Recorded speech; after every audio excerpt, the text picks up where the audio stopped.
Welcome to Computer Basics 1, Getting Started, presented by me, Charlie Sawyer, for Wilderness Coast Public Libraries. This is a presentation for people who have never used a computer and need help from the very beginning. So let's get started. First thing we're going to do is look at the parts of a computer. Depending on where you're sitting, most of these parts are on a table or desk around you or in front of you.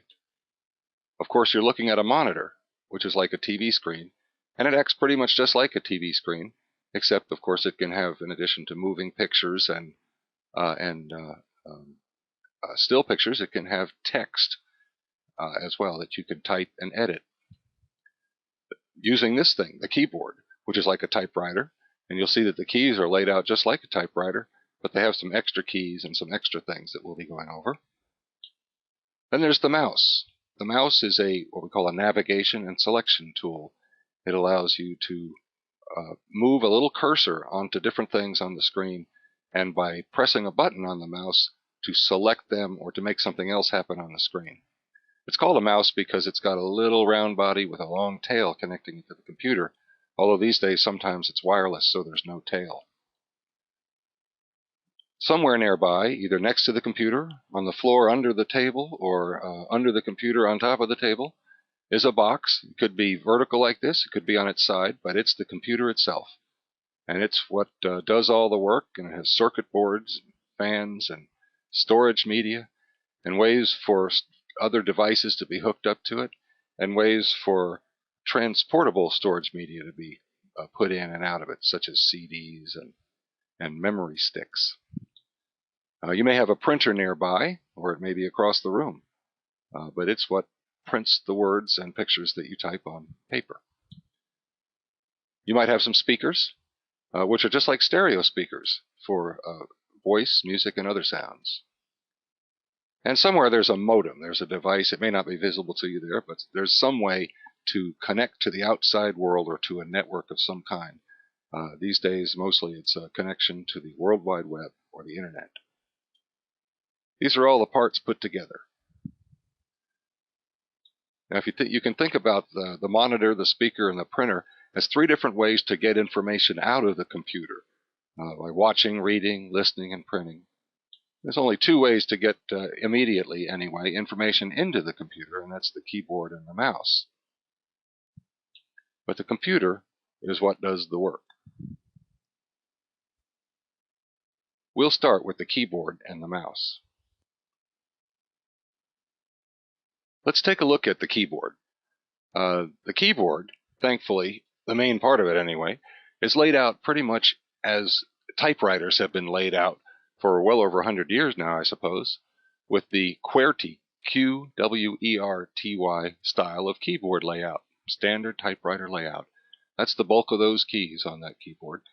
But there are a lot of other keys here, and so that's what we're going to talk about right now. Go to the upper left. There's an escape key. That's sort of an emergency, let's get out of here key. It doesn't always work, but most programs are set up so that if you're in the middle of something and you decide you change your mind, that you can often press that key and kind of get out or out of the thing you're doing and back to another screen where you might be able to figure out what to do next better. There's a row of keys called function keys. We're not going to cover them today, but they're numbered F1 through F12. And if you were using, say, a computer at a point of sale in a store, you might assign specific functions to those keys, such as add sales tax or something like that. But it's going to be different for every setup, although they do have functions that are pretty handy. It's just for a later, more advanced course. There'll be some specialized keys near the upper right, such as print screen, scroll lock, pause. We're not going to cover those today either because they're rarely used. Let's get back to this, the main keyboard, the QWERTY keyboard. There's numbers along the top, and above those numbers are individual characters like an at sign, a number sign, a dollar sign. And just like regular old-fashioned typewriters, pressing the Shift key, and you'll find Shift keys on the lower left and lower right side of the computer keyboard, those Shift keys enable you to make capital letters out of the regular letters of the alphabet, or if there's two commands on a key, pressing Shift will allow you to type the upper command. For instance, if you wanted to type a $sign, you would press Shift and then press the number 4 at the very top where the $sign is. You've got a tab key, which is very much like an indent key on a typewriter, although it has some more functions. You've got a caps lock key, which works just like the locking of capitals key on a typewriter. On the right side, you've got an enter key, which is actually has functions very similar to the carriage return handle on an old-fashioned typewriter, or the carriage return or return button on a electric typewriter. Upper right, you'll see a backspace key, which allows you to backspace and essentially erase the letters you just typed. But that's, can't forget the space bar. The large bar in the center near the bottom, at the bottom, is the space bar, and that's for putting spaces between words or characters. There are at least two other keys that I want to tell you about. You'll look down in the lower left, you'll see a control, CTRL, and an alternate, ALT key, and you'll usually see them repeated on the right side as well. And those have some special functions that we probably won't get to today, but that's about the main difference between that and the standard QWERTY keyboard. You've also got a set of cursor control keys. If you look down, you'll find 4 arrow keys, up, down, left, and right. Those are used for navigating around the screen, as we'll see. And above that are certain other keys which help you move your cursors or icons around the screen. And most computers have a numerical keyboard, a keypad on the right that looks very much like a calculator or adding machine and acts in pretty much the same way, depending on, you can simply type numbers in a document, or you can do some other things with those keys as well. The mouse is the other main way you have of telling the computer what to do, and we'll cover the mouse. As we stated earlier, the mouse is a navigation and selection tool. It, with the keyboard, is one of the 2 ways that you tell your computer what to do. The mouse is usually connected with a wire to the computer, although these days wireless mice are becoming more and more common.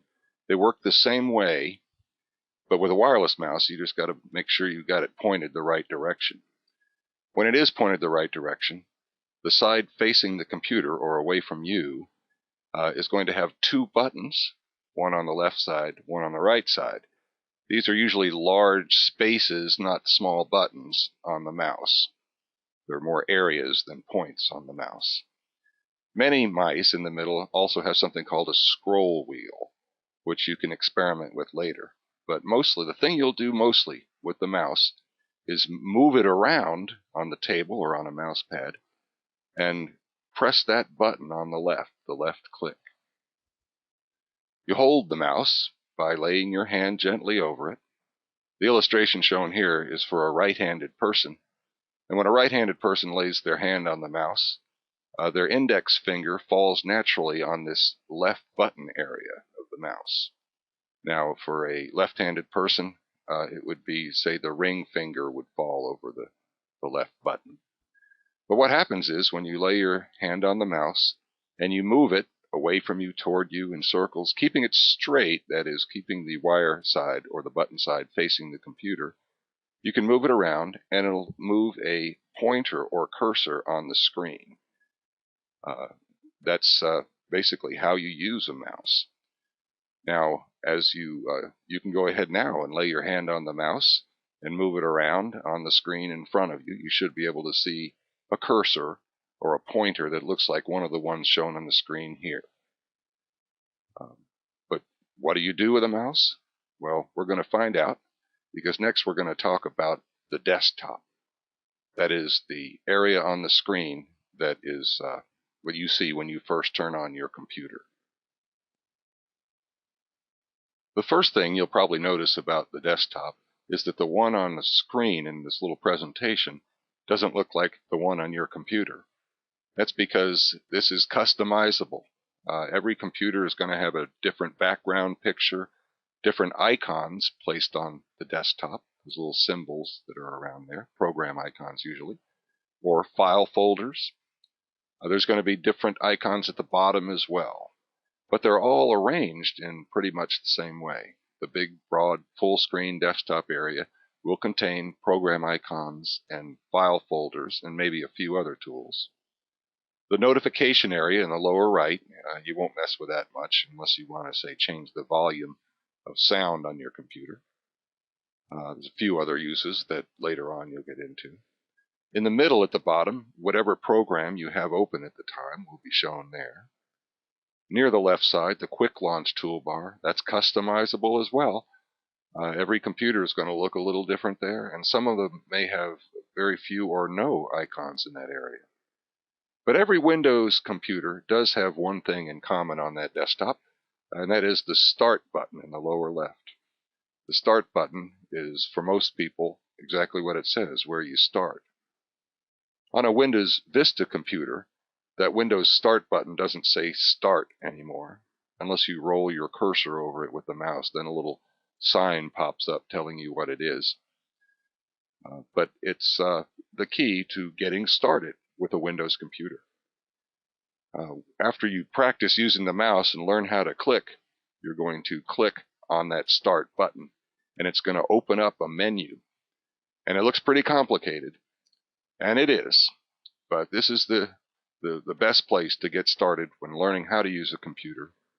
And as intimidating as it may seem, this is as simple as they usually make it.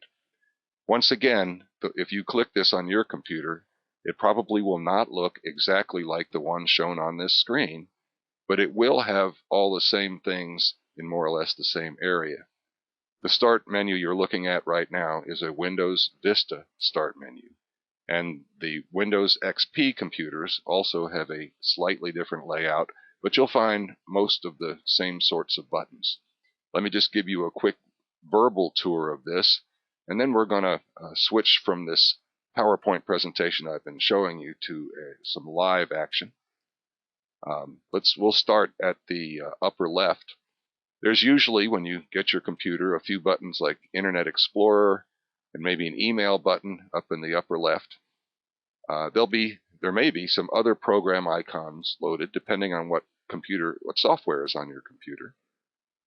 There'll be below that an area that says All Programs, and when you click there, it'll open up a series of files and folders that allow you to navigate to the various programs that are on your computer. Over on the right side, Windows Vista Start menu has some quick links to your files and folders that you'll be building up on your computer as you compose letters or documents and save them, or pictures, or anything else. There's a way to get quick access to things you've been working on recently in the Recent Items section. And there are ways to personalize or change computer settings. Control Panel, Default Programs are the two links for that in Vista. And there's a place for you to get help and support. The lower right are some buttons to turn your computer off or to restart it. And there down in the bottom is one of the things that Windows Vista is got a real plus in, and that is its search capabilities. You can type words into that box and click the little magnifying glass icon there, and you'll be able to find things on your computer that you otherwise might not know where they are. But going back to that All Programs, even on a brand new computer, if you click that, you get a very complex list of programs, and you'll probably not know what many of them are. What's a snipping tool? What's a sync center? It is complicated, and that's why I guess you're in a class here to learn how to do this stuff. But to find things, say if you want, there's usually a calculator that comes with your computer, and you'd have to open the folder called Accessories, and in there are all the accessories, including Calculator and WordPad.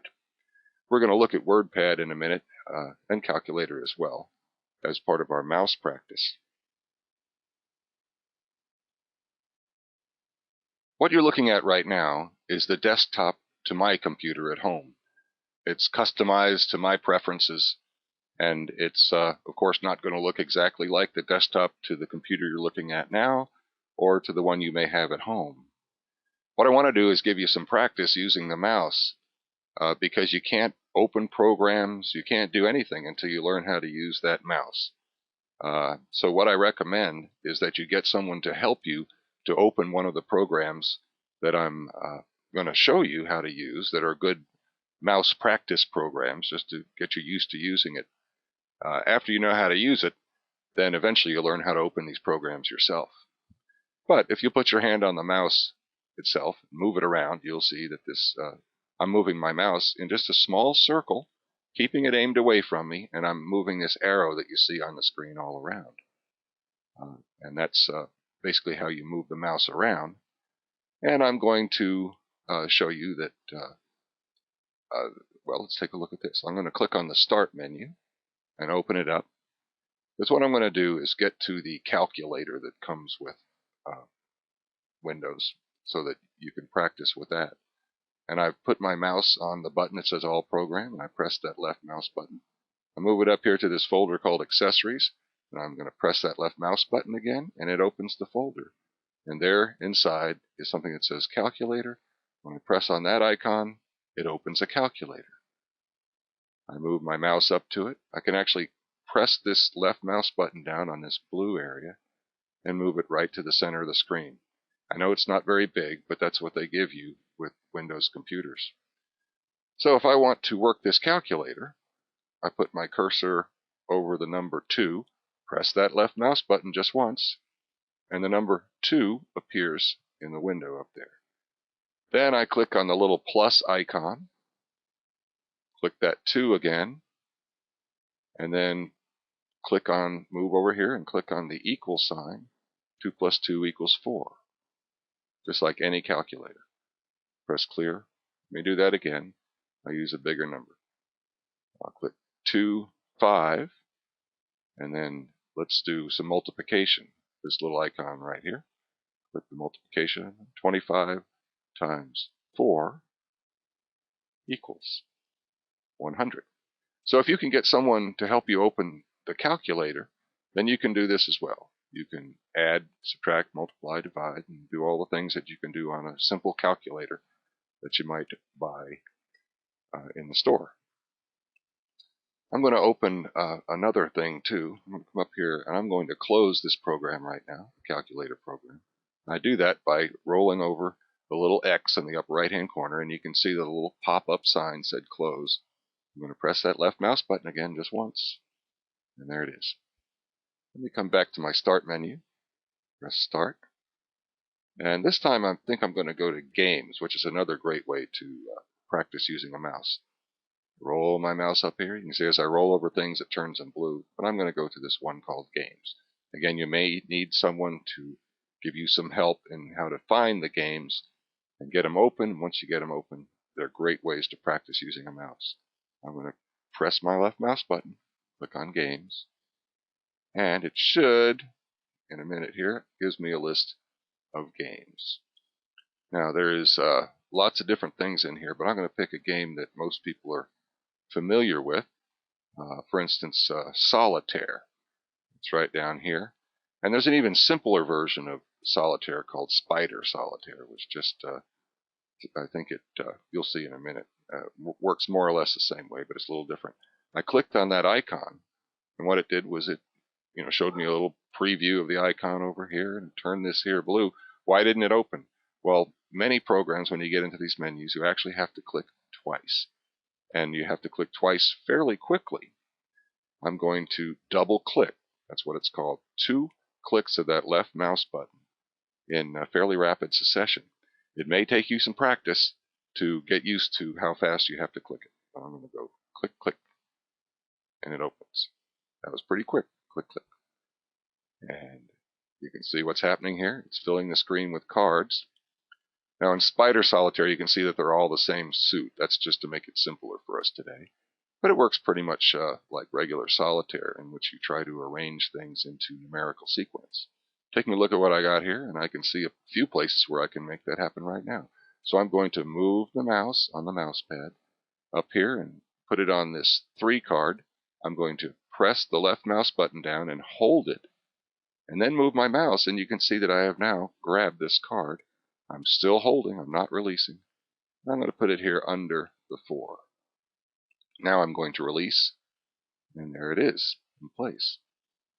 You can get the idea here. I'm going to move this queen under the king, click it, hold the click down, the left mouse button, and move the mouse over here into position under the king. 6 goes under 7, click under here, and release. There's another 6 that can go under 7,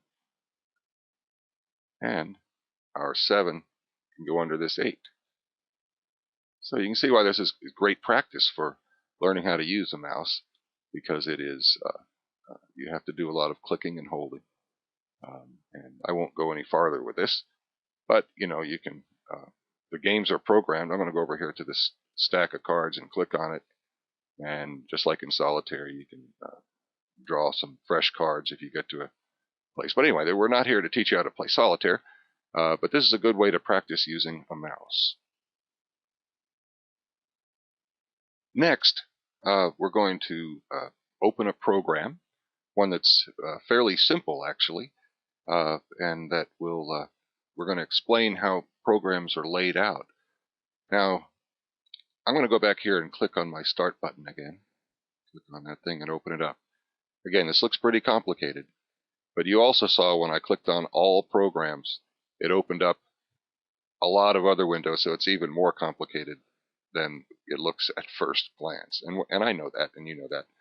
It's just going to take time and experience working with it. Let me click outside of this box to close it again and get back in without that even more complicated thing showing.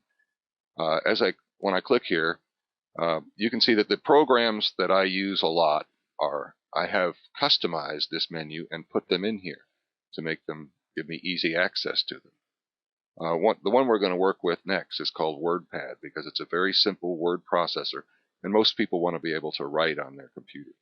I'm not going to click here just yet. I could, but I want to point something out, not to make your life more complicated, but just let you know that you can even simplify your life further. As you learn these skills, you'll be able to do this. Here's an icon on my desktop. I'm going to click on it once, just to drag it up here where we can see it better. I'm clicking and holding, putting it up here sort of in the middle where we can see it. It's highlighted right now because I clicked on it. But that is, we'll do the same thing. If I click on this, it will open the program called WordPad. There it is too. If I click there, it will open the same program called WordPad. And I clicked outside that box to close it. And I will let you know that I could also put it down here. I don't think I have it down here right now, but I could have it down here. Why would you do this?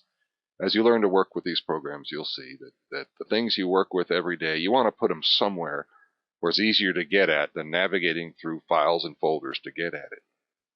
But for a program icon that's on your desktop, the way to open that program is to double click. Again, that's a click-click motion. I'm going to go right now, click-click, that fast. And it opened a little program. The reason I'm opening this is to show you that the way this program is laid out is very similar to many, many other programs you work with. There's a blue bar at the top. When I click and hold in that blue bar, I can actually move this window around the screen by moving my mouse. Now, chances are you want this to be bigger in order to work with it. But let's talk more about this blue bar, and I'll show you what it can do. First, on the left side, it is the name of the file I'm working on. It's just called Document because I haven't named it. That's all it is. The program is WordPad. Coming across here to the right side, you'll see these 3 icons, which appear in almost every program that you'll work with in Windows. And there's a button which when I roll over it says minimize. It's a little minus sign. I go to the right and roll over that. The little sign comes up that says maximize. And the one on the right says close.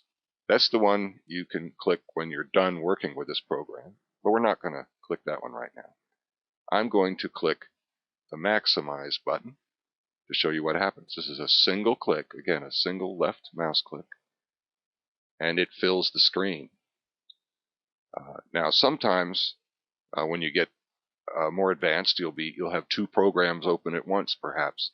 So I'm going to go over here and click the Restore Down button, which I like to call the windowizer, and it moves it down into the box that you see on the screen here. Now you can also resize these boxes. I'm going to come down to the lower right, and as I roll my cursor over this corner, it turns into arrows. I can pull the box bigger, smaller, if you want. All programs pretty much work like this. There are exceptions. Let's go maximize here, fill the screen with our program. Most programs are laid out the same way. There'll be a series of menus, choices. As I roll over these, you can see that they highlight just a little. If I click a single click on any of these, it brings me some other choices. Now, some computers are set up that you have to click at the bottom of this sub-menu that opens in order to see all of the tools available to you under that. I have mine set up to show them all the time. That's the way I like it. And as I roll over these other menus, you can see I've got other choices just by rolling my mouse, not clicking, just rolling over these others. Okay. Let me get out of there and just click anywhere to close it.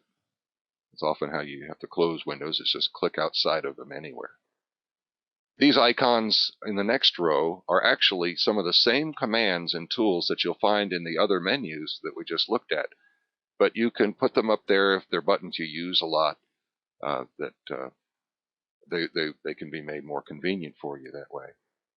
Most word processing programs will have somewhere a place where you can select font. Again, I rolled over that little arrow next to this window, and it tells me that that's for font. And when I click that, you can see I've got a bunch of different fonts to choose from, different type styles. And there are many, many, many, many, many type styles. There's another window here. It says font size. This will say how big the font is. And this next window is one that you won't need to mess with. We're using Western type fonts.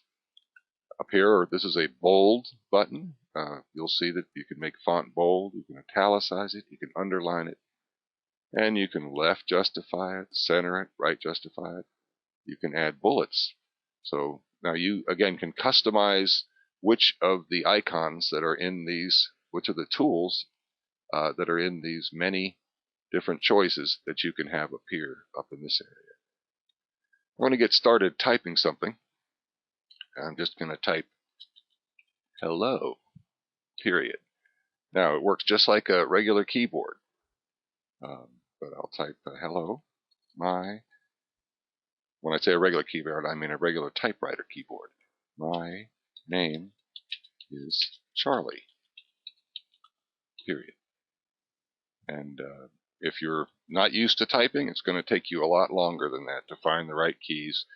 But I'm going to hit enter, which is just like that carriage return on an old typewriter. Hit it a couple times, and we'll do again. I'm pressing the shift key and the letter I, and I'm releasing the shift key, N. Press the space bar, order to make capital letters, I must press the shift key while I type the letter and press period.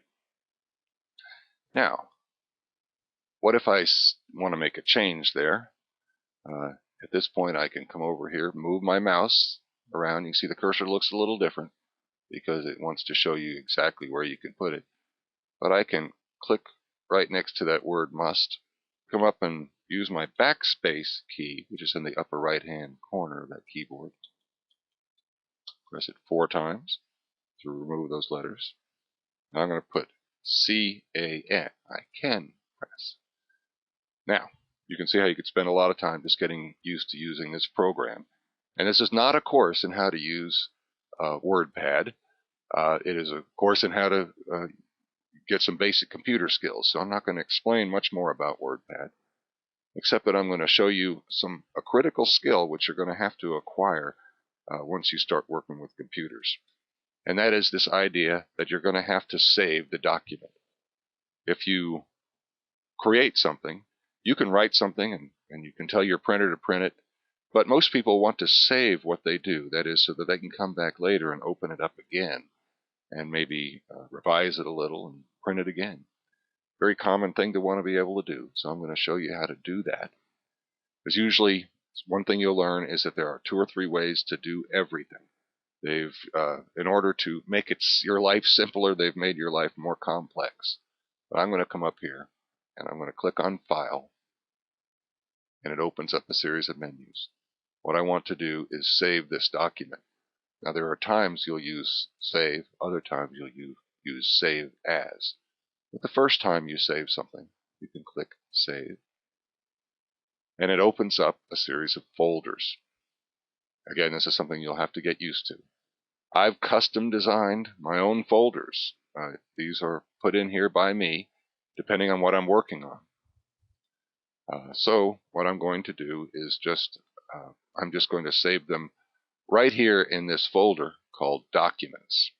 Sorry, this looks really complicated. But in order to do this, I've got to give it a name, or all my documents can't be named Document. So I'm coming down to File, Name, and I'm going to just, when it's highlighted, when you start typing over something that's highlighted, it will erase everything that's there. And I'm going to call this Charlie's letter.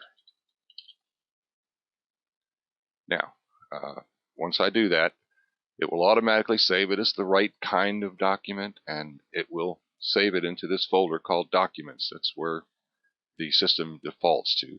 In older XP computers, it's called My Documents, but it's very similar. I'm going to click Save, and I have now saved the document with the name Charlie's Letter. You can see that in the upper left, it now has the name of the document. But let's say I add more to my letter. Well, I want to save it. Maybe I want to send this not to Charlie, but to Mary. Hit Enter a couple times. Let's make this Mary's letter, period. So I've worked on a document for a while. I've sent my letter to Charlie, but I want to send a similar letter to Mary. File. Now, if I just click Save, it will overwrite Charlie's letter. That is, it'll erase Charlie's letter, and it will replace it with Mary's letter.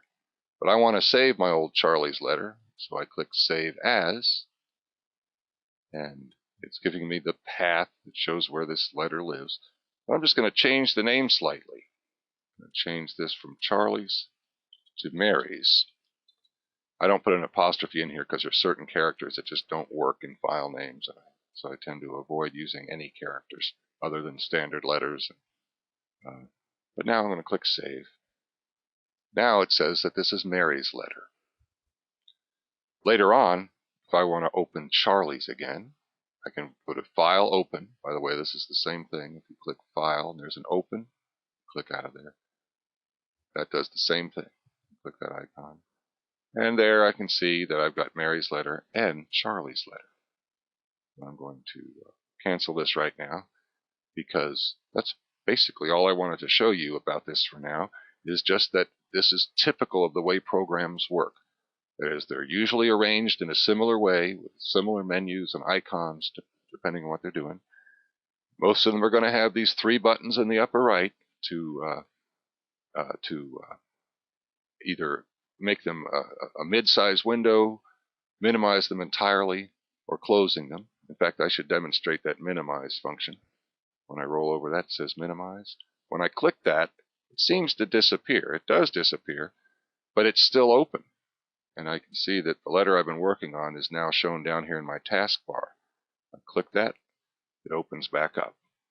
And remember, the middle one makes it middle size, where you can move it around and resize it. And the X closes it, which I'm going to do right now.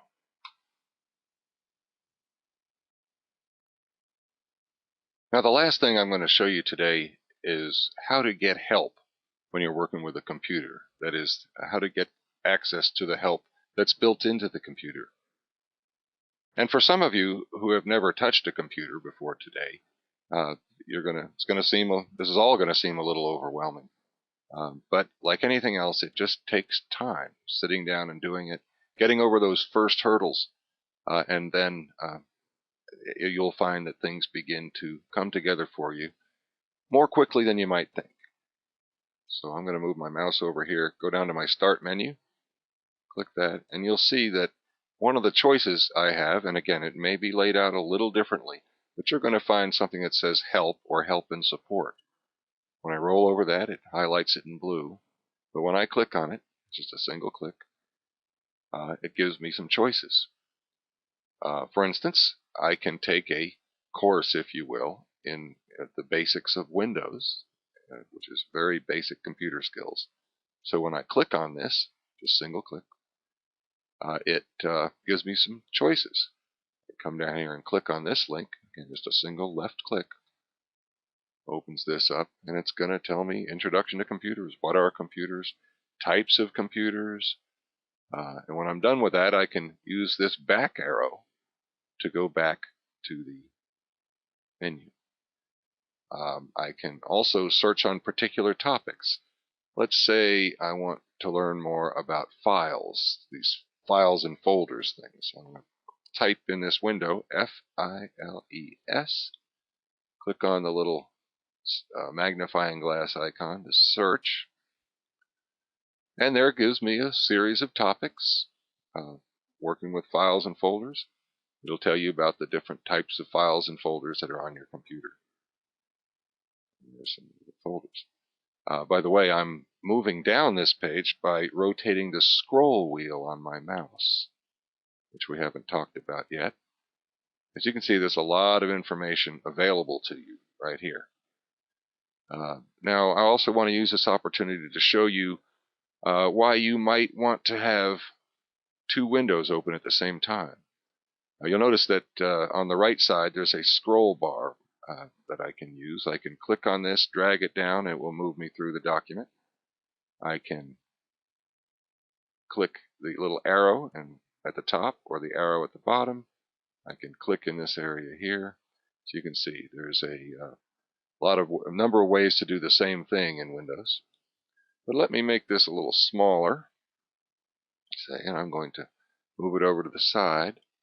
And now I'm going to open. I can see my desktop. There's the icon for WordPad. Let me double click on that to open it. Now what you can do is you can actually set this up so when you're trying to figure something out, like how to save, how to save, I'll just type that to have something in here to save. When I come up here to go File and Save, you might go, oh, there's a bunch of folders and files. Well, there it is right over here, is how to work with files and folders. So you can keep this help open on one side while you're working with the program on the other side. I'm going to cancel this for now. I'm not going to save this. I'm going to click X to close it. And do I want to save it? No, don't save. And we move this back in here and close that out. And I already have a file open here that I'm going to click to open. And it's by way of closing credits. Here it is. This is the conclusion of Computer Basics 1 Getting Started. I'm going to come over here and scroll down for the rest of the credits. Presented for Wild, Wilderness Coast Public Libraries. Please attend the classes in person if you can, because there's so much more we can do in person than trying to recreate it in this video mode. But maybe the video will help you too. Thank you very much. I'm Charlie Sawyer.